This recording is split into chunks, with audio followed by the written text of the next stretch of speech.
When I got the idea for Rebundle, it was really about like a very personal issue I was having, but at that time, was also getting more into sustainable living. I didn't think that it was right that that lane existed everywhere except hair extensions. So we are at Roots Salon in Chicago. We're here today to talk about Rebundle. So for people that don't know, can you explain exactly what Rebundle is? Rebundle is the first US-made plant-based braiding hair company. We make hair extensions made of banana fiber that are non-toxic, itch-free, and then biodegradable after use.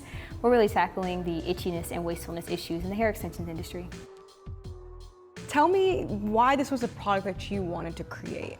It was a product that I knew very well and something that I was experiencing as a consumer. I have a really sensitive scalp and was wearing braids pretty regularly and was really irritated with all the chemicals. As I was, having this really itchy scalp, trying to figure out why my head was itching, I was like, oh, it's made out of plastic. Well, if I'm gonna, try to live sustainably elsewhere, I gotta be able to do that with my hair too. So when I didn't find anything on the market that was readily available to solve both the issues that I had found with the health and environmental disparities, I thought maybe I can figure out how to make a product for myself and all the other Black women who I know wear braids. What exactly does it take to create a natural product like this in the hair industry? We literally went through several iterations of the product, sourcing different materials, different types of fibers to find the one that I felt most closely matched my hair and those of other people. And what I learned was that there are certain fibrous materials out there that can be used as alternatives to plastics, banana fiber being one.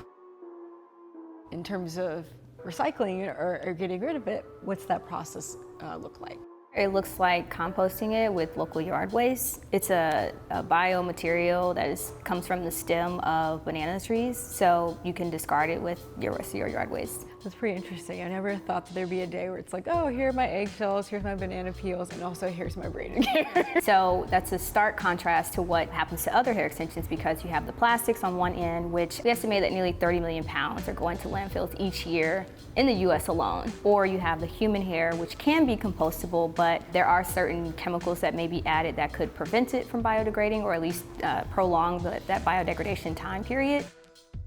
When you announced Rebundle and sort of the mission that you all were behind, what was that real world response from consumers? Overwhelming. We were not prepared for the response from our community. So how quickly did it take for the product to sell up? The first go around, it took about a month, and then every drop after that, it would be less than 15 minutes. That's when I knew that we had something really important that people cared about, and we had to figure out how to serve all these customers.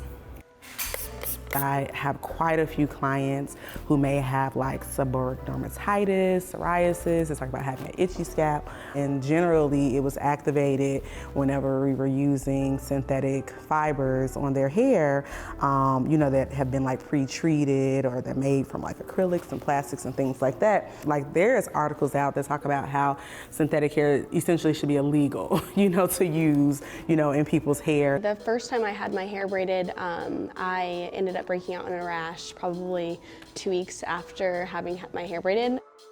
It's kind of sad to think that most women put their hair in braids as protective styles, and that's what I was doing that for myself as well. I was trying to protect my hair, but I had to take the risk of potentially putting toxins into my body or irritants around my body in order to protect my hair. So I was kind of going on a sustainability wave as well, trying to find products that I can replace in my home and lifestyle. And one of my friends told me about Rebundle, so definitely a part of something that I was looking to do with my mission around sustainability, but a good product because I get my hair braided. It's always this notion of that in order to, beauty is pain and things like that, but you shouldn't have to compromise, your physical health or the health of your skin or scalp just, to protect your tresses. I think that, Rebundle's desire and mission and goal is going to be a huge game changer in the hair industry. So cute. I can't believe it feels like this. Why do you think it's taken so long to have a product like this, knowing that the Black hair care industry is a multi-billion-dollar industry? Why do you think that sustainability factor maybe hasn't caught up? And I know this is a problem in the hair industry as a whole, too. There has not been enough people who look like us who have a say-so in how the products are made, where they're made, what chemicals are being used in the production, where and how they're being distributed.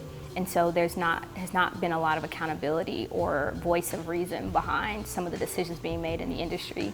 So So I think by us using our community and our voice to say, hey, there's a problem here that's impacting our community and impacting the larger ecosystem around us, there has to be, a solution to this. There has to be a way for us to choose sustainability in this space in the same way that we get to with our skincare and where we shop, etc. We deserve to braid better.